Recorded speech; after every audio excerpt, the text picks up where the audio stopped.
A dragonfly in the sun by Zulfikar Ghose. और इस poem का title a dragonfly in the sun ये serve करता है as a metaphor for the fleeting nature of life and the ephemeral moments of beauty and significance that can be found within it. यानी कि हमारी life कितनी quickly, कितनी temporary गुजर जाती है और जो खूबसूरती के लम्हात है वो इफेमरल है, यानी वो शॉर्ट टाइम के लिए है, वो जल्दी से गुजर जाते हैं, लेकिन उनका सिग्निफिकेंस बहुत है और हमें अपनी लाइफ में उन्हें तलाश करना चाहिए और अपनी लाइफ के हर स्मॉल मोमेंट और एक्सपीरियंस को चेरिश और अप्रिशिएट करना चाहिए। इस पोएम में पोएट ने वीव्ड इमेजरी का इस्तेमाल किया विद प्रोफाउंड फिलोसफिकल इंसाइट्स। अब हम अपनी पोएम की तरफ आते हैं। The afternoon light is caught in the dragon flies wings.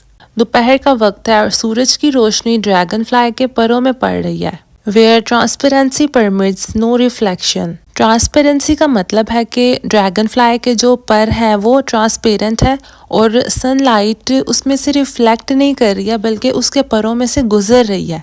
And yet will not give free passage to the sun preserving the surface. लेकिन फिर भी सूरज की रोशनी मुकम्मल तौर पे नहीं गुजर पा रही है, सतह को महफूज रखती है। The brightness of reader's webbing as a fragile brilliance of gleaming points. Gleaming points dragon fly के परों में वो लाइंस हैं जो चमक रही हैं और लाइट रिफ्लेक्ट कर रही हैं, यानी उसके पार टोटली ट्रांसपेरेंट नहीं है, उनमें कुछ लाइंस हैं जो रिफ्लेक्ट होती हैं। और यहाँ रीडर्स वेबिंग से मुराद है डेलिकेट फैब्रिक, यानी उसके जो पर है वो एक डेलिकेट फैब्रिक, एक नाजुक से कपड़े की तरह के हैं जो इस तरह से बनाए गए हैं कि वो सन की ब्राइटनेस को कैप्चर और होल्ड कर सके। और ये जो लाइन है as a fragile brilliance of gleaming points, इसका मतलब है जो कैप्चर्ड सनलाइट है वो ड्रैगन फ्लाई के विंग्स पे एक डेलिकेट ब्राइट और ग्लीमिंग इफेक्ट क्रिएट करती है और लाइट के उसके परों पे पड़ने से जो ग्लीमिंग पॉइंट्स हैं, जो स्पॉट्स ऑफ ब्रिलियंस है वो नजर आने लगते हैं।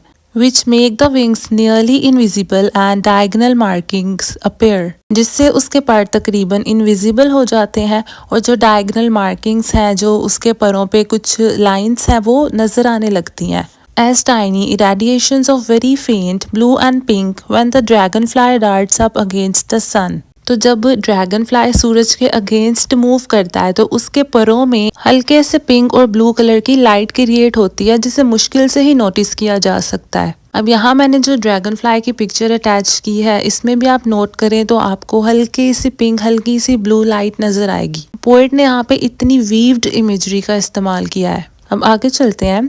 As if it plucked colors from the air and immediately discarded them. ऐसे जैसे उसने हवा से उन कलर्स को उखाड़ा है और फौरन से उन्हें डिस्कार्ड भी कर दिया है, यानी वो जो कलर्स हैं वो बिल्कुल थोड़े से टाइम के लिए नजर आते हैं। तो इसी तरह से पोएट ने हमें बताया है कि जो ब्यूटी है और हमारी लाइफ के चीयरफुल मोमेंट्स हैं वो थोड़े से टाइम के लिए होते हैं और हमें उन्हें सेलिब्रेट करना चाहिए, उनकी अपनी सिग्निफिकेंस है। This is the moment of intensity of the afternoon light gathering in the garden. दोपहर के वक्त बाग में रोशनी का जमा होना ये एक शिद्दत भरा लम्हा है। In a brief flickering of a dragon's fly wings just above the red blossoms of the pomegranate.